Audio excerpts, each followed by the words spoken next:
Hello friend, student success point में आपका स्वागत है। और आज इस वीडियो में हम फ्रेंड विद्यालय प्रबंधन जो सब्जेक्ट है सुपर टेट में जो आएगा, उत्तर प्रदेश में जो सुपर टेट एग्जाम होगा उसमें जो आएगा उसके बारे में हम फ्रेंड देखेंगे।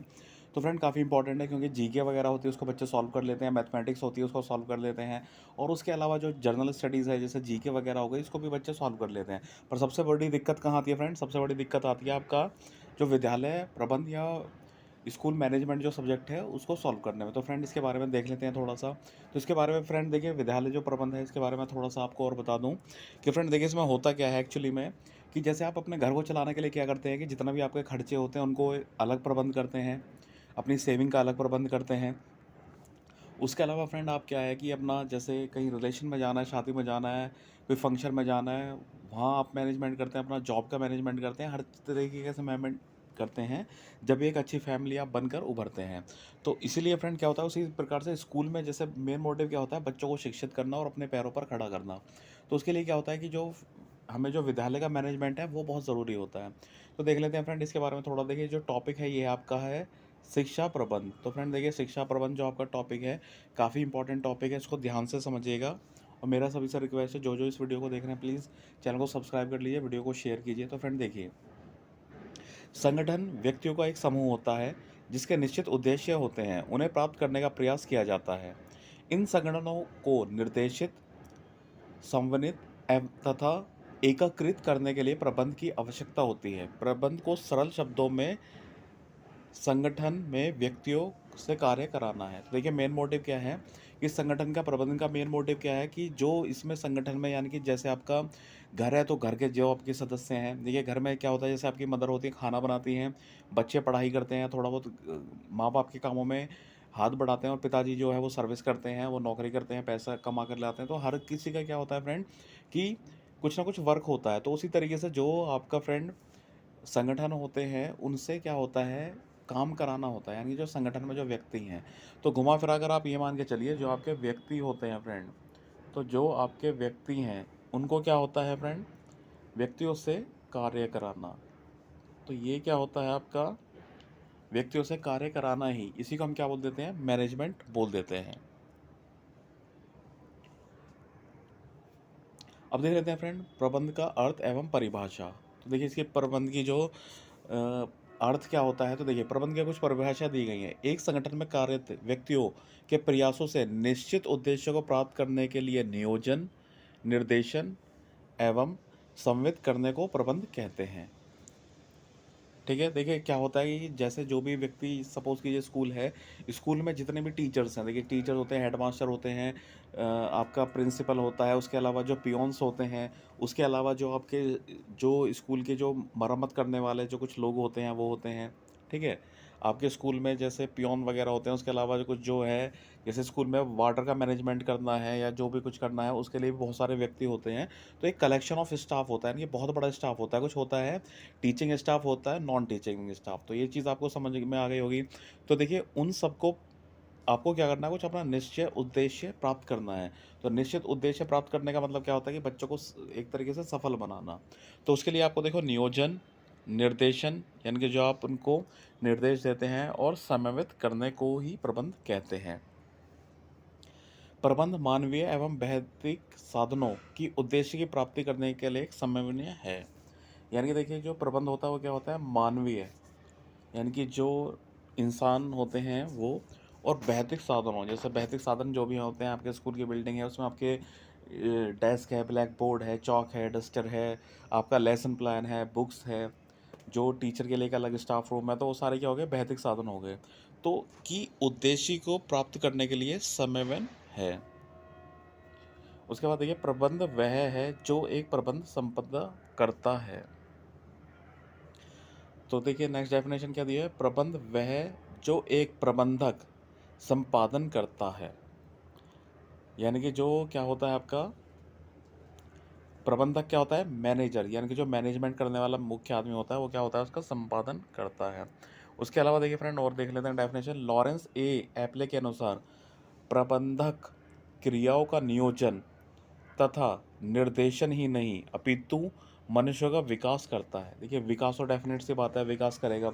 सपोज कीजिए आपके घर में आपके फादर ही हैं, आपके फादर ही घर में सपोज कीजिए खाना बनाए, वही कमाने जाएं, वही आपका होमवर्क करें, तो क्या होगा कि वो आदमी जो है वो टेंशन में रहेगा, परेशान रहेगा और पूरे घर का विकास नहीं हो पाने का। लेकिन अगर यही सारे काम देखिए, बच्चा है जो है वो अपने घर के छोटे मोटे काम करे, अपनी स्टडी करे, मदर जो है वो खाना वगैरह बनाए और पिताजी जो है उनके वो नौकरी जाएँ, कमाने आए, तो इससे देखिए उनको रिलैक्स मिलेगा और रिलैक्स मिलने के बाद भी क्या होगा, उनका विकास होगा। जब सारे लोग सही तरीके से वर्क करेंगे तो उनकी फैमिली ग्रोथ करेगी, इसी प्रकार से उनका विकास होगा। अब देख लेते हैं फ्रेंड, प्रबंध की विशेषताएं। तो देखिए इसकी विशेषता क्या है उसके बारे में देख लेते हैं। तो देखिए प्रमुख विशेषताएं निम्नलिखित हैं। तो अब देख लेते हैं फ्रेंड क्या क्या विशेषताएं हैं। तो देखिए प्रबंध व्यक्तियों से कार्य कराने की कला का तथा विज्ञान है। सही बात है इसमें कि देखिए जैसे आपने देखा होगा कि आप अपने घर में देखिए, सपोज कीजिए किसी के फादर हैं, तो फादर क्या होते हैं, अपने बच्चों से कैसे काम कराना है, अपनी मैडम से कैसे काम कराना है, जो नौकर हैं उनसे कैसे काम कराना है। तो देखिए कुछ लोग क्या होते हैं, बहुत अच्छा उनका घर का मैनेजमेंट होता है, अच्छे से काम करा लेते हैं। और ये एक तरीके से क्या होता है, एक तरीके से जिसको काम अच्छा करने से आता है वो घर का मैनेजमेंट अच्छे से कर लेगा। तो देखिए ये क्या होती है, प्रबंधक व्यक्तियों की कार्य करने की कला और विज्ञान है। नेक्स्ट देख लेते हैं फ्रेंड। अब इसमें व्यक्तियों तथा कार्यकर्ताओं से समूह में संगठित रूप से कार्य कराया जाता है तथा सामूहिक क्रियाओं को बढ़ावा दिया जाता है। प्रबंध को कार्य कराने का ज्ञान की एक शाखा अथवा अनुशासन माना जाता है। डेफिनेट से बात है। प्रबंध पर्यावरण में बनाए रखने तथा उन्हें बनाने के कार्य करता है। ठीक है। प्रबंध को मानव विकास की प्रक्रिया भी मानते हैं। देखिए मानव विकास, देखिए जब प्रबंध अच्छा होगा तो डेफिनेट सी बात है प्रोग्रेस होगी, और प्रोग्रेस होगी तो इसका मतलब क्या है, विकास हो रहा है। अब देख लेते हैं फ्रेंड नेचर ऑफ मैनेजमेंट, यानी प्रबंध की प्रकृति। तो देख लेते हैं फ्रेंड इसको। प्रबंध की प्रकृति बदलती रहती है। पहले प्रबंधन तथा स्वामित्व को एक ही अर्थ में प्रयुक्त करते थे, परंतु आज तकनीकी और औद्योगिक युग में इनके अर्थ एवं प्रकृति भिन्न है। प्रबंध की प्रकृति इस प्रकार है। तो देखिए फ्रेंड क्या क्या है इसकी प्रवृत्ति। तो देखिए फ्रेंड पहला है, प्रबंध एक कला और विज्ञान है और एक अध्याय का क्षेत्र भी है। सेकंड पॉइंट देख लेते हैं, प्रबंध व्यक्तियों को कार्य कराने का सार्वभौमिक प्रक्रिया है। ठीक है। नेक्स्ट पॉइंट देख लेते हैं, प्रबंध व्यक्तियों के संगठित समूह को कार्य कराने का एक तंत्र है। ठीक है। उसके बाद देखिए प्रबंध एक व्यवसाय पेशा है, इसकी अपनी आचार संहिता है। ठीक है। देखिए पेशा तो है ही, जैसे आपने देखा होगा बैंकों में बैंक मैनेजर होते हैं, स्कूल मैनेजर होते हैं। स्कूल मैनेजमेंट का काम तो जैसे प्रिंसिपल करता है। ठीक है। तो बैंक में बैंक मैनेजर है आपका, जैसे उसके अलावा जैसे आपकी कंपनी है तो कंपनी में कंपनी मैनेजर है। ठीक है। तो ये क्या है, एक कार्य है, इसके लिए जॉब वगैरह दी जाती है। उसके अलावा देखिए फ्रेंड नेक्स्ट है इसमें आपका, प्रबंध पर्यावरण की गुणवत्ता बनाए रखने का कार्य है। अब देख लेते हैं फ्रेंड नेक्स्ट, विद्यालय प्रबंधन। तो विद्यालय का जो प्रबंधन होता है वो फ्रेंड देख लेते हैं क्या होता है।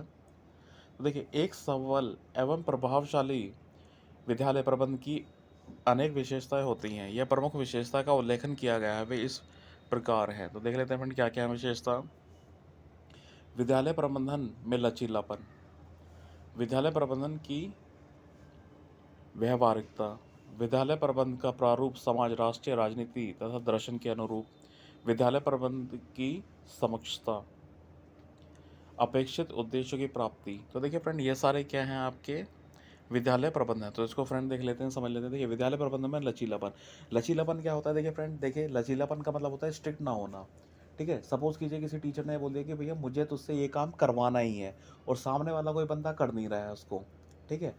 तो देखिए अगर कोई लचीलापन होगा, चलो भाई तुम ये काम नहीं कर रहे तो ये काम कर लो, तुम ये काम अच्छे से कर सकते हो, तो फ्रेंड इसी को बोलते हैं लचीलापन। यानी कि जो जिसके अनुरूप जो जिस काम को करने में सक्षम है उससे वही काम कराना। ठीक है। दूसरा क्या है, व्यवहारिकता। यानी कि देखिए जो व्यवहारिकता तो आप जानते ही हो कि इसको हमें प्रैक्टिस में लाना होता है। ठीक है। नेक्स्ट है देखिए जैसे हमारा जो विद्यालय का प्रबंध है, देखिए वो हमारे राष्ट्रीय समाज, राजनीति और दर्शन के अनुरूप होना चाहिए। तो देखिए जैसे सपोज कीजिए हम इंडिया में स्कूल चला रहे हैं, तो इंडिया में हमें भाई, हम इंडिया के खिलाफ तो जाएंगे नहीं, हम पाकिस्तान के खिलाफ जा सकते हैं, लेकिन हमें ऐसा नहीं करना अपने विद्यालय में जो प्रबंध है कि वो हमारे इंडिया के अकॉर्डिंग ना हो करके किसी दूसरे देश के अकॉर्डिंग हो। कहने का सेंस ये है कि हमारा जो देश है उसमें जो विद्यालय है वो उन्हीं के अनुरूप चले। ठीक है। जैसे हमारे देश में क्या है कि महिला और पुरुष एक ही स्कूल में पढ़ सकते हैं। जैसे आप सऊदी अरब के स्कूल देखोगे तो वहाँ पे महिला अलग पढ़ती हैं, पुरुष अलग पढ़ते हैं। हालांकि हमारे देश में भी महिला अलग पढ़ती हैं, वो उनको सिक्योरिटी देने के लिए है। ठीक है। ऐसा नहीं कि कट्टरवादी हैं बिल्कुल, भैया लड़के और लड़की एक साथ पढ़ ही नहीं सकते। ठीक है। उसके अलावा देखिए विद्यालय प्रबंधन की सक्षमता यानी कि एफिशिएंसी। देखिए जितना अच्छी एफिशिएंसी होगी उतना अच्छा स्कूल प्रोग्रेस करेगा, उतने अच्छे उनके विद्यालय के बच्चे होंगे। जैसे आप देखते होंगे ज़्यादातर सरकारी स्कूल में क्या होता है, टीचर अपना अलग गप्पे-शप्पे लड़ा रहे हैं, बच्चे अपना अलग प्लेग्राउंड में खेल रहे हैं। टीचर से बच्चे को कोई मतलब नहीं, उनको कुछ सैलरी मिल रही है टाइम पर, ठीक है? कोई मैनेजमेंट सही से देख नहीं रहा। लेकिन जिन सरकारी स्कूल में मैनेजमेंट उनका अच्छा होता है या अच्छी पढ़ाई होती है, उसके बच्चे भी स्ट्रिक्ट होते हैं, टीचर भी स्ट्रिक्ट होते हैं, बच्चे अपनी पढ़ाई के प्रति स्ट्रिक्ट होते हैं और टीचर अपने पढ़ाने के लिए स्ट्रिक्ट होते हैं, उनका रिजल्ट भी बहुत अच्छा है, बहुत अच्छे बच्चे पढ़ कर निकलते हैं। अपेक्षित उद्देश्यों की प्राप्ति, देखिए प्राप्ति क्या है, हमारे उद्देश्य है, अगर हमने सपोज़ कीजिए मैनेजमेंट भी अच्छे से कर रखा है, लेकिन जो हमारे उद्देश्य हैं वो प्राप्त नहीं हो रहे हैं, तो उससे भी दिक्कत आती है।